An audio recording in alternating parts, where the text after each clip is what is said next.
En el Antiguo Testamento hay libros que muchos consideran aburridos o de difícil lectura, como Levítico, Números y Deuteronomio, pero que contienen una gran cantidad de información crítica para nuestra comprensión del Nuevo Testamento. Algunos soportan Levítico y llegan al libro de Números, pero luego cogen su mochila y se van a casa. Son pocos los que leen todo el Pentateuco, Génesis, Éxodo, Levítico, Números y Deuteronomio. Bienvenido una vez más a Renovando tu Mente con el Dr. R.C. Sproul. Hoy presentamos el 10º capítulo de nuestra serie titulada Del polvo a la gloria. Las personas que intentan leer toda la Biblia a menudo se detienen o se rinden cuando se encuentran con los libros de Levítico, Números y Deuteronomio, porque el contenido de estos libros les parece extraño e irrelevante. En esta charla discutiremos los principales temas y propósitos de los libros de Levítico, Números y Deuteronomio. Recuerda que hemos diseñado una guía de estudio que te puede ayudar bastante a lo largo de esta serie. Luego te diremos cómo conseguirla gratuitamente. Pero antes, pasemos de nuevo al salón de clases a escuchar al Dr. R.C. Sproul en la voz de Pepe Mendoza. He mencionado que he conocido a varias personas que prometieron leer la Biblia completa desde Génesis hasta Apocalipsis y que comenzaron con una gran resolución y leyeron el libro de Génesis, luego pasaron por el libro de Éxodo, pero una vez que llegaron al libro de Levítico, empezaron a perder algo de su celo por leer toda la Biblia, y muchos desertaron a la mitad del libro de Levítico. Algunos soportan Levítico y llegan al libro de Números, pero luego cogen su mochila y se van a casa. Son pocos los que leen todo el Pentateuco, Génesis, Éxodo, Levítico, Números y Deuteronomio. Y la razón de esto es simple, se debe a que en Génesis y Éxodo tenemos material histórico con el cual estamos al menos algo familiarizados y hay mucha acción e interés en la información que se encuentra allí, pero tan pronto como llegamos a Levítico encontramos información y material en la Biblia que en muchos aspectos es completamente ajeno a nosotros, porque el libro de Levítico contiene discusiones largas y detalladas de reglas específicas y regulaciones para el comportamiento del pueblo que celebra la religión en Israel. Hay descripciones detalladas de cómo una persona puede discernir la diferencia entre una erupción cutánea normal, inofensiva, versus el reconocimiento de la lepra. Y la gente queda estancada con esto porque es algo extraño. Es por eso que a menudo recomiendo a los que están en su viaje inaugural por las Escrituras a que primero lean un resumen breve de los libros históricos y luego regresen y llenen los vacíos con estas piezas de literatura más difíciles. Y eso es lo que estamos tratando de hacer en este panorama introductorio del Antiguo Testamento, a fin de proporcionar una visión general de un marco o la estructura de todas las Escrituras. Y luego esperamos que regreses y leas los capítulos individuales y los versículos de cada libro de la Biblia.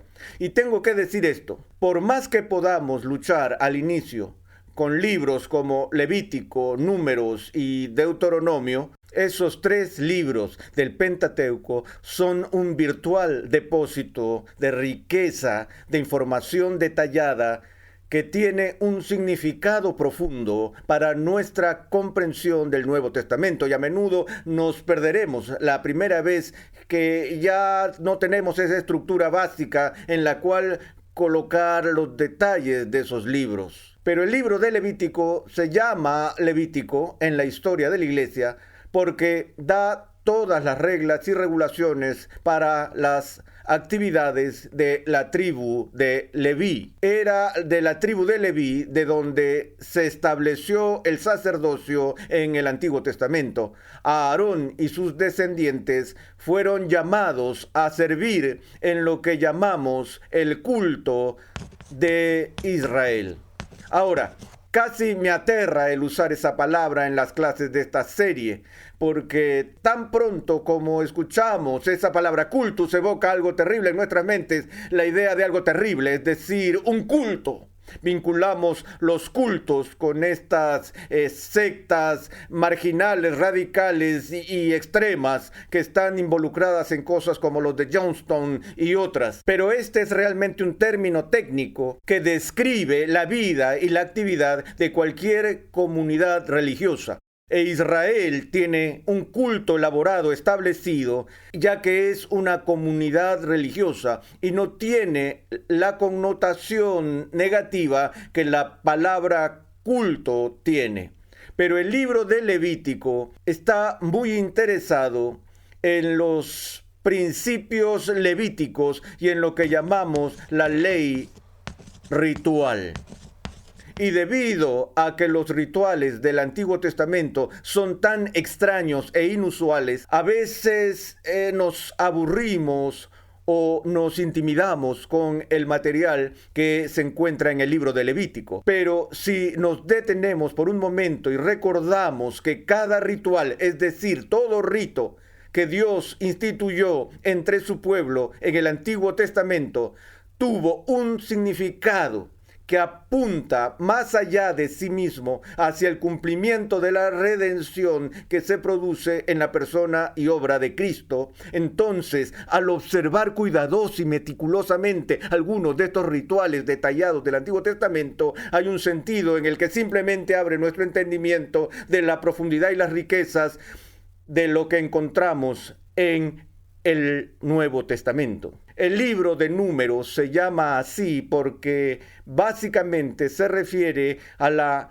numeración de las tribus, su ubicación y al reparto de los diversos lugares que ocuparían en la tierra prometida. Y el libro de Deuteronomio, el prefijo deutero significa segundo y la palabra griega nomos significa ley, por lo que el libro de Deuteronomio simplemente se refiere al segundo libro de la ley, que en cierto sentido es una recapitulación de toda la ley que encontramos particularmente en Éxodo y más tarde en otros libros del Pentateuco.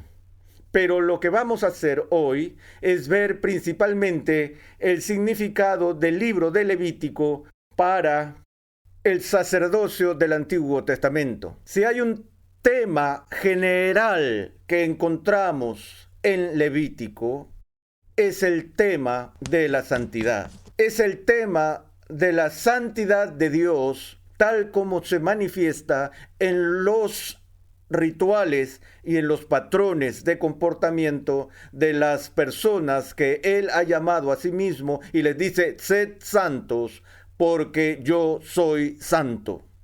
Así que todos estos ritos y leyes que gobiernan la vida cultica de Israel están abocados a mantener la santidad de la nación. Y esto empieza en realidad temprano en Éxodo con la institución y ordenación del sacerdocio. Porque en primera instancia el propósito fundamental del sacerdote en el Antiguo Testamento era ser el ministro de Dios de lo santo. Ahora, uno de mis pasajes favoritos que lo ilustra en el Antiguo Testamento se encuentra en el capítulo 10 del libro de Levítico. Es uno de esos incidentes dramáticos que se registran allí, pero que arroja una luz enorme sobre el significado y el papel del sacerdocio levítico.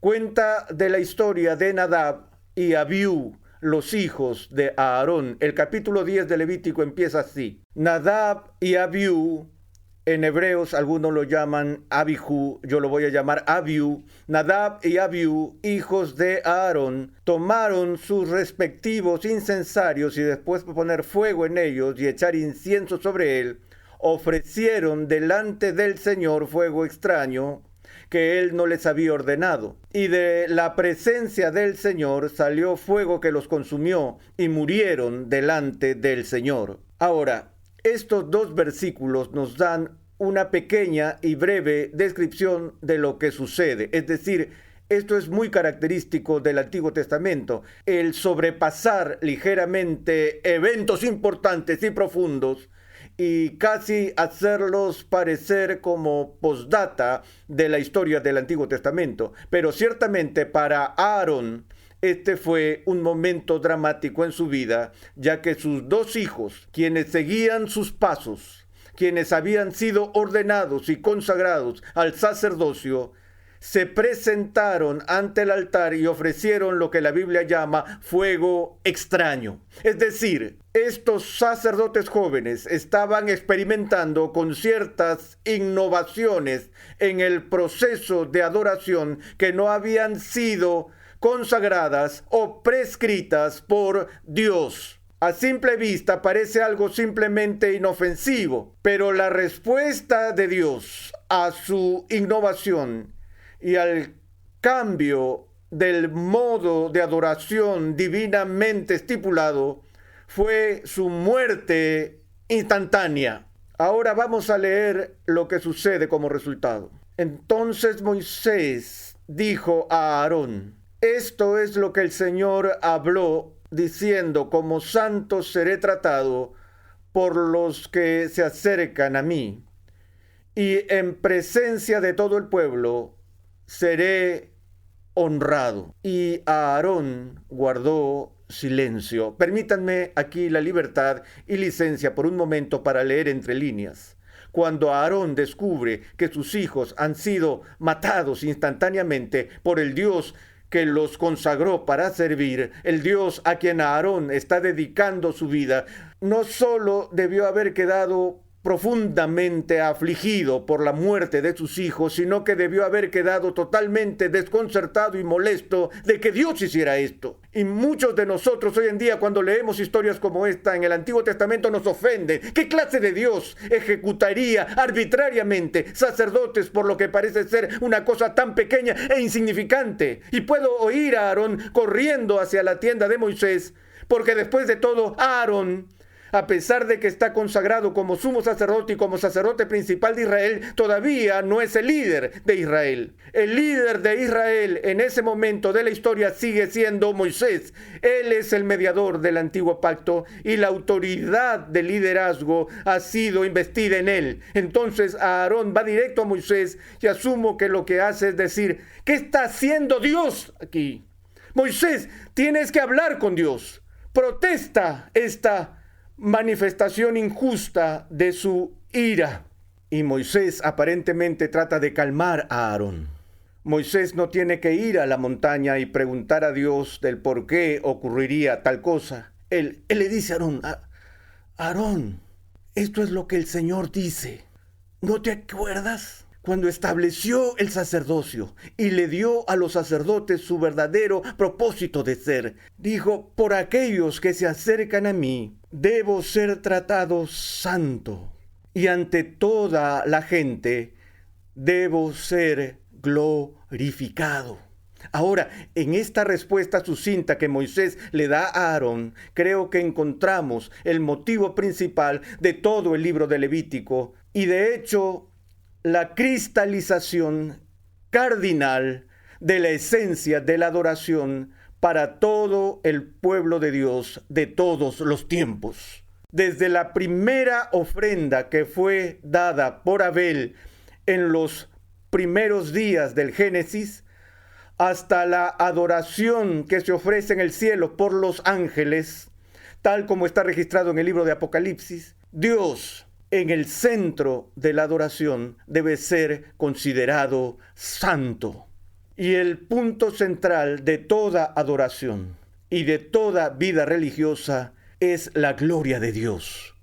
Es por eso que vimos con el tabernáculo que solo el sacerdote podía entrar en el lugar santo, y los levitas estaban situados alrededor del tabernáculo para asegurar que toda la actividad que rodeaba la adoración del pueblo de Dios manifestara su santidad y declarara su gloria. Entonces creo que esa es la clave para entender el libro de Levítico y todo el sacerdocio del Antiguo Testamento. A lo que estos rituales que regían las leyes que se exponen en Levítico se refieren es a la eliminación de la impureza o la eliminación de lo profano, de aquello que es sagrado. Y esa es la tarea del sacerdocio, mantener ante el pueblo su vocación santa, su llamado a evidenciar y reflejar el carácter de Dios en toda su vida de pacto. Así que tenemos estas listas aparentemente interminables de rituales de purificación y limpieza, llegando directamente hasta el punto de qué alimentos podía comer el pueblo de Israel. Vemos las leyes dietéticas de Israel y se permite que ciertos animales se consuman como alimento y otros están prohibidos. Del mismo modo, ciertas formas de producción que cultivan los agricultores de la época podían consumirse, mientras que otras no. Ahora, muchísima gente mira esas leyes dietéticas de Israel en el Antiguo Testamento y asume que la única preocupación que Dios tiene en esta legislación de dieta es medicinal o terapéutica, porque incluso desde el punto de vista actual miramos hacia atrás y vemos que ciertos alimentos que fueron prohibidos en la mesa de Israel son alimentos que aún en nuestros días son capaces de transmitir enfermedades. Aún somos muy cuidadosos, así que no comemos por regla general animales carroñeros que se banquetean de cadáveres y pueden ser fácilmente huéspedes de parásitos y transmitir enfermedades graves. Y ciertamente había una dimensión terapéutica. La prohibición de comer carne de cerdo, por ejemplo, en el Antiguo Testamento, probablemente esté relacionada con la facilidad con que la carne de cerdo puede contaminarse con triquinosis y cosas así. Pero si miramos un poco más profundo en las regulaciones del Antiguo Testamento con respecto a la dieta y a la comida, vemos que no solo es terapéutica o medicinal, porque algunos de los alimentos que están prohibidos a Israel en el Antiguo Testamento, más tarde obtiene su aprobación en el Nuevo Pacto, donde todavía eran una cultura antigua que no contaba con las medidas sanitarias disponibles que tenemos hoy en nuestra cultura. Pero más importante aún, se hizo una distinción entre lo que estaba limpio y lo que estaba inmundo. Y esa es la distinción fundamental, no solo limpio con respecto a la limpieza medicinal, sino limpio con respecto a los tipos de animales que estuvieran involucrados. Por ejemplo, a los israelitas se les restringió en su dieta alimenticia a comer solo animales domesticados, no animales salvajes. Y los granos y las sustancias alimenticias de los productos que formaban parte de la dieta permitida señalaban en su mayor parte aquellos alimentos que eran resultado directo de la cosecha de las personas. Y por lo tanto a las personas se les permitía en cierto sentido comer del fruto de su trabajo. Pero tenían que tener cuidado de comer cosas extrañas y raras fuera del campamento. Es decir, aún hasta estos puntos aparentemente inofensivos de la consideración dietética, está este deseo de evitar la contaminación del pecado. Son simbólicos en su dimensión para decir que Dios ordenó a esta nación, la llamó a estar separada y consagrada, ser diferente de todas las otras naciones, porque Dios mismo es santo. Dios mismo es otro, Dios mismo es distinto a nosotros. Y la diferencia fundamental entre Dios y su pueblo es la diferencia entre el que es absolutamente puro y santo y sus criaturas que se han vuelto pecadores. Ahora, todo el mundo se ha sumido en el pecado, pero Dios, en sus propósitos de redención, para redimir a su pueblo del pecado, crea una nación y dice: voy a hacerte diferente, te voy a hacer mi representante, serán santos así como yo soy santo. Y hasta el último detalle voy a legislar una visión no conformista para que la gente te mire y vea que tú eres diferente. Y esto se convirtió en un asunto de gran compromiso moral para el pueblo escogido de Israel, de modo que cuando fueron llevados en cautiverio y se les ordenó comer de la comida de las naciones extranjeras,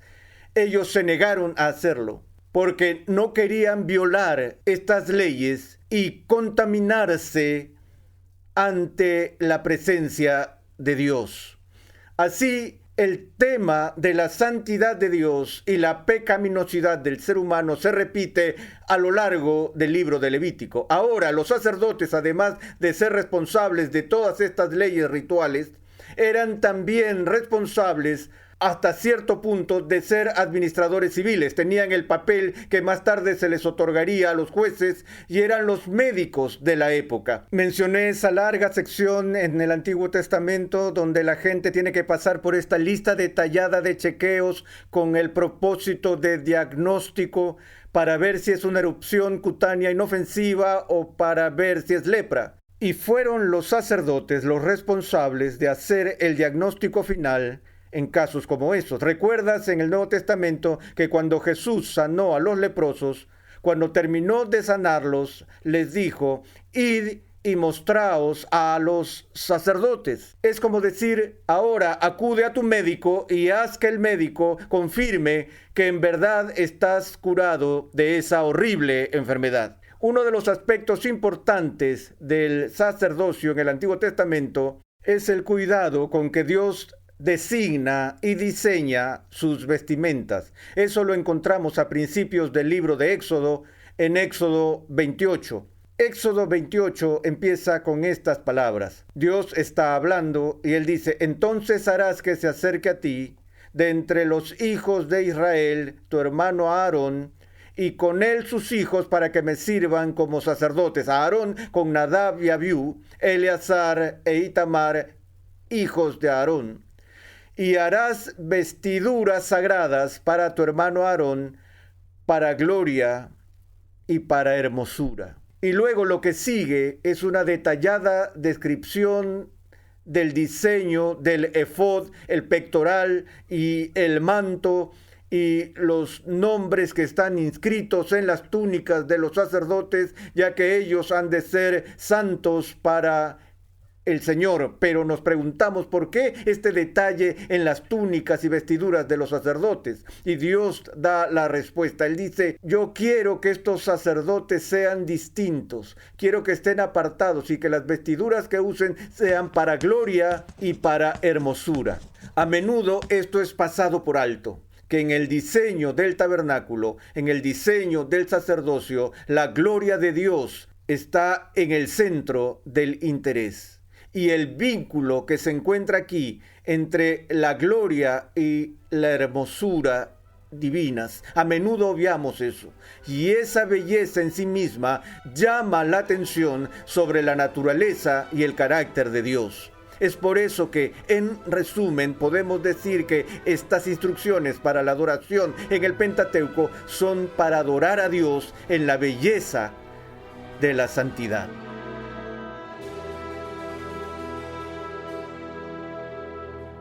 La santidad de Dios y la adoración santa que Él requiere es el tema principal del libro de Levítico. Los que hemos venido arrepentidos a los pies de Jesús y hemos sido lavados por su sangre, hemos sido llamados a ser su pueblo y por lo tanto santos, para poder así ser una luz a las naciones. El sistema de sacrificios del Antiguo Testamento ha sido llamado primitivo y obsceno.